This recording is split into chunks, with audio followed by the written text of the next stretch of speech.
Salut tout le monde!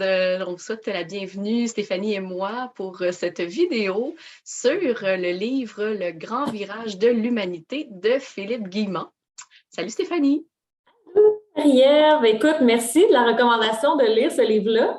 On commence à faire des petits lives de temps en temps là, pour partager des découvertes lecture. Puis celui-là, tu m'avais dit, il faut que tu lises ça. Et effectivement, je confirme que c'est vraiment un super livre à lire, qui est sorti quoi en 2021? C'est assez récent. Oui, c'est ça. Je pense que c'est qu'il a commencé à l'écrire en 2020, puis c'est sorti, je pense, début 2021, là, si je ne m'abuse. Donc, oui, c'est un livre que moi, j'ai trouvé tellement fascinant. Là, j'en parle à tout plein de gens autour de moi. Puis là, c'est bien parce qu'aujourd'hui, on va comme faire un résumé, si on peut. Là, c'est un livre quand même qui a beaucoup d'informations, mais on va résumer un petit peu sur quoi ça porte, ce livre-là. Exact. Puis Philippe Guillemot, ben en fait, c'est pas son premier livre, il en a fait vraiment plusieurs. Le livre justement là sur de la physique de la conscience, le pic de l'esprit. C'est un ingénieur physicien français qui a vraiment commencé sa carrière au niveau de l'intelligence artificielle. Et lui, s'est intéressé beaucoup aux mécanismes de conscience, à tout ce qui était comment justement traiter l'information en intelligence artificielle, mais il a appliqué ça avec la théorie du chaos. Donc, vraiment, amener ça à un autre niveau, l'intelligence artificielle. Et après ça, ben, il est allé vraiment plus en physique là, pure là, pour vraiment aller développer des concepts. Et lui a fait des recherches où il a vraiment, on va en parler, là. Surtout toi, Marie-Ève, tu vas en parler. Lui, il a revu en fait tout le concept de l'espace-temps, un concept beaucoup plus flexible de l'espace-temps. Et lui, il appelle ça la théorie de la double causalité. Mm-hmm. Donc, c'est vraiment super fascinant. Et c'est un auteur vraiment, là, on peut le dire, qui fait le pont entre la science et la spiritualité. Lui amène vraiment ce lien-là entre les deux. Puis c'est pour ça que le livre est vraiment intéressant à lire. Oui. Donc, on va vous le présenter en détail, Le Mm-hmm. grand virage de l'humanité. Et Marie-Ève, ben, ça va être surtout toi qui vas nous raconter le livre. Moi, je l'ai lu, mais on va voir ton éclairage aussi, un beau résumé. Qu'est-ce qu'on entend par grand virage? Parce que c'est vraiment ça le thème du livre. Oui, ben en fait, en gros, le grand virage, c'est la bifurcation que l'humanité a effectuée en 2020 pour s'en aller vers un avenir beaucoup plus lumineux et plein d'espoir et de joie. Ce qui n'était pas le cas, en fait, avant 2020. Donc, c'est ce qu'il présente comme théorie. Puis, en fait, il dit que les événements de 2020 auraient été influencés par un futur qui a créé un genre de pont temporel pour nous ramener à lui. Donc, moi, je trouve ça tout à fait fascinant comme idée parce qu'on s'entend que les événements de 2020 ne sont pas, c'est pas banal là, ce qui s'est passé. Mm-hmm. Donc, il y a quelque chose qui a basculé. En gros, c'est ça sa théorie. Donc, c'est vraiment qu'on n'est plus à la même place qu'avant. On parle de 2020, mais c'est au niveau mondial, là, dans le sens que comme un événement qui touche autant une humanité, une planète, c'est vraiment, il en parle énormément dans le livre, là, que ça a rapport à tout ce qu'on vit en tant qu'humanité. Oui, tout à fait. C'est ça, c'est ce virage-là. Oui, en gros, c'est ça le virage, c'est là d'où vient son titre.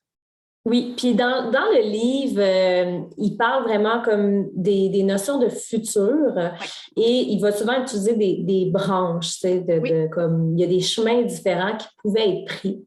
Mm-hmm. Et que, étant donné que tout serait un peu comme écrit d'avance, il y aurait un ancien futur et un nouveau futur. Oui. Oui, tout à fait, c'est ça. Ben, en fait, oui, donc l'ancien futur que lui appelle le futur, j'aime beaucoup ce terme. Et pourquoi il l'appelle le futur? C'est parce que dans cet avenir-là, on aurait été foutu et aussi parce qu'il est foutu. Parce qu'il n'existe plus. Et on donc, veut pas aller là. Non, on veut pas. En tout cas, on est nombreux à pas vouloir y aller. Tu sais. Puis, qu'est-ce que c'est exactement ce futur-là? Ben, c'est tout ce qui est le transhumanisme, l'identité numérique, la surveillance, le contrôle total, le puçage, le traçage, la consommation excessive, la pollution excessive, la destruction des ressources, la déconnexion avec la nature. Là. C'est à peu près tout ce qu'on a entendu dans les romans et les films dystopiques là, dans les dernières décennies. Il y en a eu plein de films là-dessus, puis de romans, ben, à quelque part, c'est parce qu'il y avait une certaine tangente qui s'en allait dans cette direction-là. Puis, en fait, lui, qu'est-ce qu'il dit, c'est que tout ça, c'est basé sur la fausse croyance que l'humain est juste une machine biologique. Dénuée d'âme et tout ça. Fait que c'est ce qui fait qu'on s'en allait un petit peu vers cette idée-là, qui est un petit peu une fin du monde, il faut le dire, là, parce que ça n'aurait pas été très, très beau comme avenir.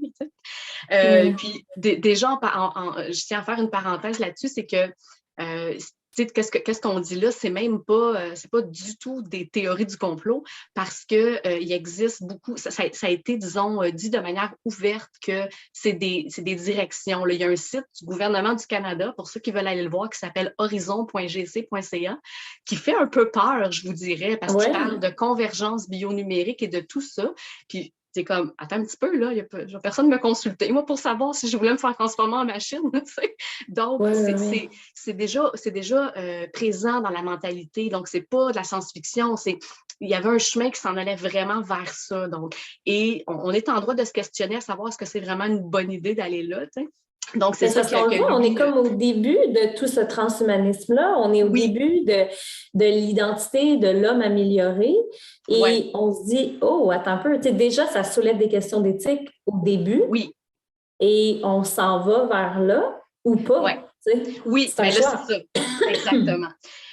Donc, ça, c'était, disons, l'ancien futur. Fait qu'on s'en allait vers là. Peut-être qu'il va y avoir un petit peu de ça encore, mais là, je vais parler du nouveau futur. Il l'appelle le futé lumineux. Donc, il veut vraiment mettre l'emphase sur le fait que c'est un avenir beaucoup plus lumineux. Et en gros, qu'est-ce que c'est? C'est un avenir où est-ce qu'il y a une connexion avec la nature, un retour aux sources, un éveil de conscience, une ouverture à la spiritualité. C'est l'être humain qui devient conscient de sa puissance, de sa force, de sa connexion. C'est une libération des programmes, des croyances, des dogmes. Et effectivement, c'est le mariage entre la science et la spiritualité. C'est ce qui va permettre à l'humanité d'aller de l'avant. Parce que c'est un peu ce qui manque en ce moment. Il y a une pensée un peu trop matérialiste, puis ça, il en parle aussi beaucoup dans son livre. Oui, puis moi, j'avais noté, le futur lumineux, là, il disait qu'il y avait 3 mots-clés pour ce futur lumineux-là, si on veut le décrire et si on veut peut-être incarner ces valeurs-là, qui seraient l'autonomie, la résilience et la solidarité. Oui. Et moi, je trouve ça très puissant pour quiconque en ce moment qui se dit c'est vers là que je veux aller. Oui. Je pense que comme l'humanité a besoin d'un peu plus de solidarité, mais l'autonomie aussi de s'enlever de tous ces systèmes-là, l'autonomie, l'autosuffisance, les gens s'en vont vers là. Et la résilience, Dieu sait qu'on la traverse et on l'applique. Effectivement. On a vraiment besoin de ces 3 mots-clés-là. Ils ne sont pas assez présents dans la société en ce moment. Puis effectivement, ça serait une bonne idée d'aller vers ça.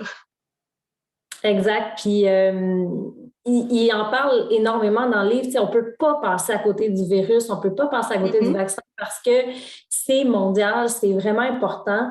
Et ça a été comme l'espèce de moment déclencheur du virage. Oui. Il va assez loin quand même dans ses explications dans le livre. Là. Puis pourquoi est-ce qu'un coronavirus serait comme un déclencheur? Pourquoi un virus? Pourquoi ça? Oui, bien ça, c'est sa vision qu'il présente que je trouve tellement fascinante. Puis en gros, ce qu'il dit, c'est que ça a permis une mise en lumière de cette vision de l'avenir un peu dystopique vers laquelle on allait, mais dont on n'était pas vraiment conscient. Donc, c'est ça un petit peu que toute la crise du virus a permis parce que ça nous a forcés à nous regarder dans le miroir, premièrement, à prendre conscience de plein de choses insensées qui se passent dans le monde. Et le fait qu'on était confinés, qu'on ne pouvait pas aller à l'extérieur, ça nous a forcés à aller à l'intérieur, dans tous les sens du terme. Et donc, ça nous a poussé à nous questionner sur le tourbillon dans lequel on était tous un peu pris. Parce que tant qu'on ne prenait pas le temps de s'arrêter pour le remettre en question, jamais qu'on l'aurait remis en question. Ou en tout cas, c'était pas mal moins évident de le remettre en question. Fait que c'est comme de remettre en question toute cette vie-là de consommation, de productivité, de compétition dans laquelle on était comme un peu tous, en fait. Puis là, il y a déjà tellement de gens qui ont envie de changer leur rythme de vie, de moins travailler et tout. Parce qu'effectivement, on se rend compte que c'est peut-être plus ça qui est le plus important.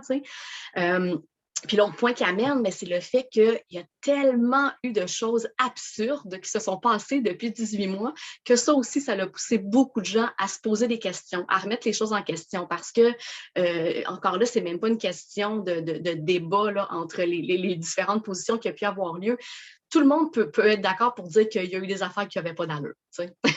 Donc, c'est sûr que ça, à ce moment-là, ça pousse les gens à remettre en question non seulement le fonctionnement, mais le conditionnement de notre société. Toute la structure au complet, là, tout comment que ça fonctionne, toute la manière que c'est fait, tout ça, ça nous pousse à le remettre en question, parce qu'on a vu à quel point, entre autres, la peur était un outil puissant de propagande. On voit en ce moment la haine qui est propagée par les médias. On voit la censure de tout ce qui ne suit pas le narratif principal. Ça, en ce moment, ce n'est pas des théories du complot, là, c'est la culture qu'on a en ce moment, puis c'est sûr que ça ferait vraiment très peur. Donc, c'est bien de savoir qu'on s'est éloigné un petit peu de ça. Puis, la comparaison que j'aime bien que l'auteur fait, c'est celle de la grenouille dans le chaudron. Pour ceux qui ne connaissent pas la métaphore, en gros, si on place une grenouille dans un chaudron d'eau froide et qu'on allume le feu, l'eau va monter de température graduellement et donc la grenouille va finir ébouillantée parce qu'elle ne se rendra pas compte elle va s'habituer, c'est-à-dire graduellement à la température de l'eau qui monte. Alors que si on met une grenouille dans un chaudron d'eau qui bout déjà, elle va sauter aussitôt, elle va tout de suite en sortir. C'est un petit peu cette métaphore-là qu'il fait. Il dit que le virus nous a permis de sauter hors du chaudron du transhumanisme parce que ça nous l'a mis en pleine face. Automatiquement, déjà en partant, on a vu vers quoi ça pouvait aller, alors qu'avant, on ne se serait jamais posé ces questions-là. Donc, c'est vraiment cette mise en lumière-là de l'ancien futur qui a permis un éveil de gens. C'est ça, parce qu'on était trop pris avant dans nos petites incarnations individuelles pour prendre le temps de se dire « OK, non, je ne veux pas aller dans cette direction-là ». C'est ça, c'était vraiment une pause nécessaire, on va se dire. Moi, je le dis toujours. Puis heureusement, ça l'aide les gens à prendre beaucoup plus conscience. Et lui-même, le sous-titre du livre, c'est « De la déroute du transhumanisme à l'éveil de la conscience collective ». Voilà. Si on veut arriver à un éveil de conscience collective, c'est l'éveil de la conscience individuelle d'abord. Comme tu l'as dit, on se retourne tous vers soi-même pour éveiller sa conscience personnelle, juste de plus être au courant de tout ce qui se passe. Puis c'est vrai que comme l'auteur en parle, à quel point c'est gros ce qu'on vit, qu'on se dit, ben voyons, ça se peut pas, ils vont aller dans le mur. Tu sais, parfois, moi, je regarde nos dirigeants, je regarde les conférences, puis je suis comme, mais je vois pas pourquoi ça arrêterait. Tu sais, comme ça peut arrêter, là, c'est assez, là, comme ça va loin, cette histoire-là. Puis on se dit, ça va-tu? Il est où le mur, tu sais? Mais Philippe Gaiman arrive avec cette idée que comme le mur a déjà été atteint, mais dans le futur. Oui, c'est ça. Du livre. C'est ça que je trouve super fascinant. Puis, tu sais, l'autre chose aussi qu'il dit, c'est sûr que c'est pas tout le monde. En fait, ce qu'il dit, en gros, c'est que c'est pas toutes les grenouilles qui vont sortir du chaudron, même s'il est bout. En voulant dire qu'il y a des gens pour qui, parce que ce futur-là, donc ce mur-là ou quoi que ce soit, il va quand même se concrétiser à petite ou moyenne échelle. C'est-à-dire que ces technologies-là vont voir le jour dans les prochaines années. La différence, c'est que là, on va être un très grand nombre à dire non, ça m'intéresse pas. Alors qu'avant, sans se poser de questions, on serait comme tout allé, comme la grenouille qui ne se serait pas rendu compte qu'elle s'en va dans cette direction-là. Donc, c'est le même principe. Fait que oui, les gens auront toujours le choix. Il y a des gens pour qui cet avenir-là, c'est merveilleux, ben ils iront. Chacun aura le choix, mais bon, c'est le futur, fait que tant pis pour eux, ils seront foutus. Nous autres, on va aller vers l'autre, vers l'autre futur. Puis l'auteur en parle, en fait, il y a tout un passage vraiment intéressant au début du livre qu'il a dit, bon, on va regarder le coronavirus, on va le regarder, il fait un peu comme des scénarios. C'est ça que j'aime beaucoup cet auteur-là, c'est de l'avocat du diable un peu. Il dit, imaginons-le si c'était un gentil virus, imaginons-le si c'était un mauvais virus. Puis il prend un peu ça sous tous les angles, du genre oui, mais ça nous a apporté ça de bien, oui, mais il y a ça de mal. Mais pas seulement bien ou mal, mais c'est juste des perceptions différentes. Et il va même jusqu'à vraiment remettre en question toutes les théories du complot et juste les regarder avec d'autres angles en faisant mais non, mais ça se peut pas parce que ça. Oui, c'est ça. Effectivement. Ben oui, c'est sûr qu'il parle beaucoup là, des des théories du complot. En fait, il en défait quelques-unes. Puis ça aussi, Mhm. moi, c'est un point de vue que je trouve très intéressant parce que, effectivement, qu'il y a des théories du complot qui vont trop loin puis que ça n'a pas d'allure, là. Faut pas, tu sais. Donc, lui, il prend la peine de les adresser puis de dire pourquoi, selon lui, c'est pas ça. Il donne vraiment un argumentaire. Puis qu'est-ce que je trouve intéressant, c'est qu'il dit qu'à défaut d'une planification, il est d'accord qu'il y a eu une instrumentalisation de la crise pour nous mener plus rapidement vers ce chemin-là vers lequel on allait. Puis d'ailleurs, c'est ça, je peux juste parler d'une des hypothèses que lui, il dit que c'est pas ça. C'est ce qu'il appelle l'hypothèse pessimiste, complotiste en fait, qui est la stratégie du choc pour imposer un nouvel ordre mondial. Puis je trouve ça super intéressant parce qu'en gros, qu'est-ce qu'il dit, c'est qu'il y a trop eu de coïncidences étranges qui, dans un vrai complot, auraient juste pas été commises. C'est des erreurs qui n'auraient pas été commises et donc qui n'auraient pas été constatées. Ça aurait été vraiment caché dans un vrai complot. Puis le but d'un complot, ça serait d'être non découvert. Fait que justement, ça ne l'aurait C'est pas ça, été. il y a eu comme trop d'évidence. Tu sais, par exemple, le virus est parti dans telle ville, mais dans telle ville, il y avait un laboratoire qui travaillait en même C'est temps. ça, Là, t'es exactement. comme, ben voyons, ça me semble que c'est évident. Oui, Ça mais c'est serait comme pas plus trop ça. évident. C'est trop C'est trop évident. Fait évident. que, tu sais, déjà, il dit, si lui, ça avait été un virus qui aurait été lancé volontairement dans le but de mettre un nouvel ordre mondial, ben déjà, ça serait arrangé pour que ça soit un virus vraiment dangereux. Parce qu'en ce moment, c'est la Oui. résistance de plein de gens partout dans le monde vient du fait que les mesures sont démesurées par rapport à la létalité du virus, qui est somme toute assez faible. Bien sûr que le virus existe, bien sûr qu'il fait des victimes, mais c'est ça, on peut remettre en question l'intensité des mesures par rapport à la Ah, létalité. c'est pas pour nous tuer là, que ça a été lancé, tout ça. Là. C'est Ben non, vraiment parce que c'est pas. ça, imagine un virus qui aurait eu entre 15 à 20 de mortalité. Ben là, il aurait Oui. pu faire ce qu'il voulait, il y aurait eu zéro résistance, il n'y aurait pas personne qui aurait osé dire Oh my God, les mesures vont trop loin. Ben non. Donc, c'est pour ça qu'il dit que selon lui, non, c'est pas un virus qui a été lancé dans le but de mettre un nouvel ordre mondial, parce que si ça avait été le cas, il se serait arrangé pour que ça soit un virus vraiment mortel. Fait qu'il dit que si c'est un complot, c'est vraiment raté comme complot. Tu Oui, comprends? Fait qu'il dit que ça n'a pas marché. Au contraire, ça a juste réveillé du monde. Fait que c'est pour ça c'est un qu'il dit que mauvais selon plan. lui, Là. c'est pas. Ben, c'est ça. Fait que c'est vraiment cette idée-là que, tu sais, c'est pas. C'est ça, ça tient pas la route.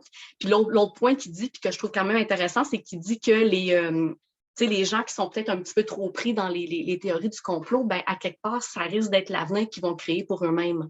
Parce Mm-hmm. qu'on crée notre réalité, puis ça, en spiritualité, c'est un concept dont on parle beaucoup, mais Philippe Guimand aussi, en physique, est complètement d'accord avec cette idée-là qu'on crée notre réalité. Fait qu'il dit, si tout ce que vous voyez, c'est les choses horribles Oui. partout, c'est ce que vous allez attirer dans votre C'est ça, si expérience. tu crois que l'humanité s'en va avec des puces contrôlées par le gouvernement dans le cerveau, ça se peut qu'on aille vers là. Si tout le monde y croit, c'est vraiment comme Ben, la conscience collective vers où on veut aller. oui, mais tu sais, encore là, tout le monde a une expérience un peu différente. Fait que ça se pourrait que ça soit juste dans des lieux isolés ou dans des cas isolés, dans des situations, ce qui fait que les gens qui ne choisissent pas du tout ça, à quelque part, ne le vivront pas vraiment. Mais ceux qui sont convaincus que c'est comme ça que ça marche vont se retrouver dans des situations où c'est ça qui va arriver.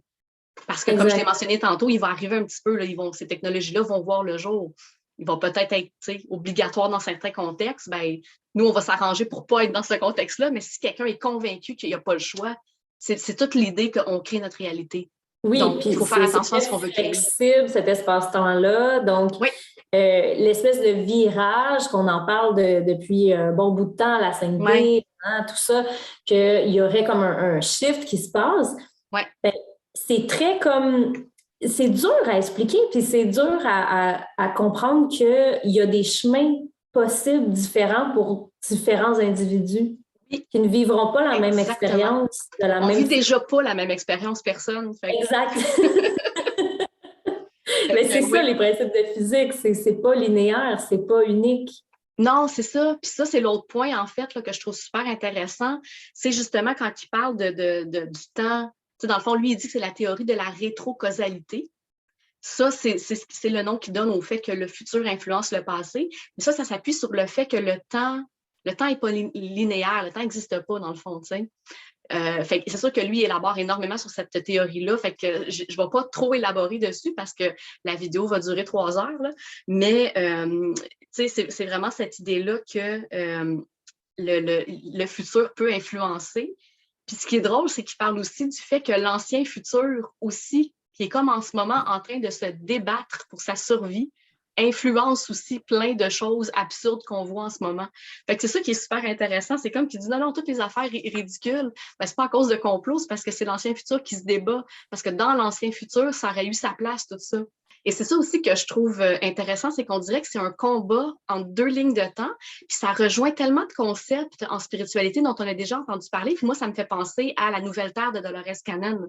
On en a parlé déjà dans une autre vidéo. Oui. C'est un petit peu cette idée-là que c'est comme s'il y a une séparation de réalité. Puis c'est vrai que depuis 1 an et demi, des fois, on a l'impression de ne pas vivre dans la même réalité que d'autres gens, vraiment comme si on était sur deux planètes différentes. Mais c'est quasiment comme si c'est ça qui est en train de se passer parce qu'on est sur quasiment deux lignes de temps ou influencé par deux lignes de temps différentes. Exact. Puis c'est un livre, Le Grand Virage, qui apporte quand même énormément d'espoir parce qu'on se dit, OK, mais oui, c'est possible de vivre justement dans ces belles valeurs-là de solidarité, d'autonomie, de résilience, de vivre beaucoup plus en conscience. Puis on a le droit de dire, bien, ceci n'est plus ce que je veux pour le reste de mon futur. Tu sais, on a le droit de mettre un point à tout ça parce qu'on le voit bien que c'est comme ça n'a pas de sens. Ça n'a pas de sens d'aller là. Puis l'auteur fait des beaux graphiques quand même dans le livre. Là. Je vais essayer de le retrouver. Moi, il y en a un que j'ai vraiment aimé qui parlait du chemin qu'on est en train de faire. Oui. Puis c'est à la fois encourageant ou pas. Il y a comme vraiment une période de chaos qu'on traverse. Je ne vais pas vraiment le montrer, mais ici, là, dans le fond, il y a vraiment comme deux branches et il y a les années. Donc, il disait vraiment comme le futur en 2019. Tout allait bien, 2016, 2018, 2020. 2020 étant le point de bascule où on prend vraiment comme le virage. On change la trajectoire. Mais là, il y a 2021, 2022, 2023, 2024, 2025. Et qui sont les années qu'on appelle le chaos de la transition? Oui, bien c'est ça. Il parle de cette transition-là et ce chaos-là qui est nécessaire, effectivement, parce que c'est un gros changement. Puis, c'est vrai que c'est quand même vraiment... C'est quand même merveilleux, là, quand même, qu'est-ce qui se passe. Parce que c'est vrai que pour la première fois, on a vraiment l'occasion de se dire, c'est vrai que ça se peut, mais ça ne sera pas en claquant des doigts non plus. Fait que c'est sûr qu'il va y avoir un effondrement dans les années à venir parce qu'il faut que ça s'effondre pour qu'on puisse rebâtir sur de nouvelles bases, tu sais. Puis, c'est sûr que lui, il parle que justement, ce chaos-là, il est aussi intérieur. C'est-à-dire qu'il y a des gens qui doivent aussi vivre l'effondrement de tout ce qu'ils pensaient comme étant la seule manière pour une société d'exister. Là. Tout ce qui était les croyances, les dogmes et tout ça, les illusions. C'est sûr qu'il y a un effondrement sur tous les plans, mais c'est ça qui va pousser les gens vers toutes les nouvelles valeurs. Là, on parlait d'autonomie, mais c'est aussi tout ce qui est le troc, la fin de la surconsommation, les dons, l'échange, la fin de l'obsolescence programmée, le recyclage, le zéro déchet, les jardins communautaires, la vie communautaire bien plus présente, la santé plus holistique et naturelle, le développement personnel, toutes des choses qui vont être plus mises de l'avant dans cette nouvelle réalité-là. Puis, c'est sûr que ça entraîne aussi une forme de résistance parce que les gens, l'influence de l'ancien futur fait en sorte aussi qu'il y a des gens qui veulent s'y accrocher, qui ne veulent pas comme laisser tomber cette vision-là qu'eux y avaient et qui leur convenait déjà. Puis comme on a dit, effectivement, il y a quand même deux voies de possibles. C'est le beau dessin de la page couverture. Là. Tu l'as montré tantôt, là, mais pour ceux qui veulent le voir de plus près ou qui veulent aller le voir en ligne, c'est facile de le trouver, mais on voit vraiment qu'il y a une humanité qui va là puis qui finit, qui finit dans l'eau. Là. Et il y a l'autre qui monte. Fait que, en quelque part, il y a vraiment deux voies, il y a vraiment deux choix qui vont s'offrir. Ah oui, puis on voit que ça pousse quand même dans une belle direction. Là. Il y a énormément de changements. Puis on se dit, pourquoi est-ce que les jeunes en ce moment sont tellement intéressés par le jardinage, les poules? C'est comme c'est sûr qu'on veut reconnecter avec notre terre, on veut reconnecter avec notre communauté, avec soi-même. C'est vraiment là qu'on voit. Puis moi, j'ai énormément d'espoir là-dessus parce que je sais qu'il y a des belles initiatives puis qu'on est beaucoup, beaucoup plus conscient qu'une génération derrière, qu'une autre, qu'une autre, qu'une autre. Donc, les nouvelles générations, même si on a l'impression qu'on s'en allait dans le mur ou on va aller dans le mur côté climatique ou côté plein de choses, mais pour moi, ça peut juste aller vers le futur lumineux. Ouais. On fait juste devenir des meilleures versions d'humains. Oui. C'est ça que je retiens aussi du livre, là. Tu sais, c'est la conscience qui s'éveille là, pour tout le Oui. monde. Ben c'est ça. L'éveil de la conscience, selon moi, c'est à la base de tout. Ça, c'est l'autre point que j'adore de cet auteur-là, c'est que tu l'as mentionné au début, il fait le pont entre la science et la spiritualité. Puis ça, pour moi, c'est comme, c'est disons, ce qui manque en ce moment un petit peu, c'est que on est allé vraiment, puis ça, il en parle beaucoup parce que lui, il dit que tu sais, il y a la pensée matérialiste qui domine depuis quelques siècles, mais à quelque part, c'est une croyance erronée, puis c'est pas mal à la base de la majorité des problèmes qu'il y a dans la société. Tu sais. Ce que je trouve intéressant aussi, c'est que lui, il dit que pour lui, la spiritualité, ça n'a rien à voir avec le New Age, puis je suis d'accord avec lui. Il ne faut pas mélanger les choses non plus. La spiritualité, c'est simplement le fait d'avoir une conscience du fait qu'on existe sur un autre plan, qu'on peut dire, ou qu'on est plus que juste notre corps physique. On pourrait le dire de cette manière-là. Qu'est-ce qui est aussi, c'est qu'il dit que d'un côté, bon, évidemment, il y a la spiritualité, puis il y a la science, mais la science, ce n'est pas ce qu'il appelle le scientisme. Puis le scientisme, c'est la croyance aux dogmes, à des dogmes qui ont déjà été prouvés par la science, mais qu'après ça, il n'y a plus personne qui veut les remettre en question. Ça, c'est du scientisme. Et beaucoup, évidemment, tout ce qui a rapport avec la physique de la conscience et tout ça, ça se bute énormément dans les domaines scientifiques parce qu'on ne veut pas admettre, on ne veut pas aller là. Puis il y a tellement de concepts en physique quantique qui s'expliquent juste un peu par rapport à ça, par rapport au fait que la conscience précède absolument tout. Mais il y a de la résistance parce que justement, il y a trop de dogmes en place. Tu sais. Puis c'est ça aussi qu'on entend parce que depuis comme 20 mois, c'est comme si on se dit, tout ce qu'on entend, c'est qu'il faut faire confiance à la science, il ne faut pas poser de questions. Mais la science, c'est le fait de poser des questions. C'est le fait de poser toutes les questions que tu veux, puis de t'attendre peut-être à un résultat différent que celui que tu as obtenu il y a 20 ans, parce qu'il y a toujours des nouvelles découvertes. Tu sais. Donc, c'est ça que je trouve super intéressant, puis qui vaut la peine qu'on se questionne dans notre monde pour l'avenir, de où est-ce qu'on s'en va. Parce que justement, la pensée matérialiste, c'est le fait d'être déconnecté de tout, d'être séparé de tout. Puis, justement, si on se libère de ces dogmes-là, selon moi, on ouvre la voie à tellement plus grand pour l'humanité. Tu sais.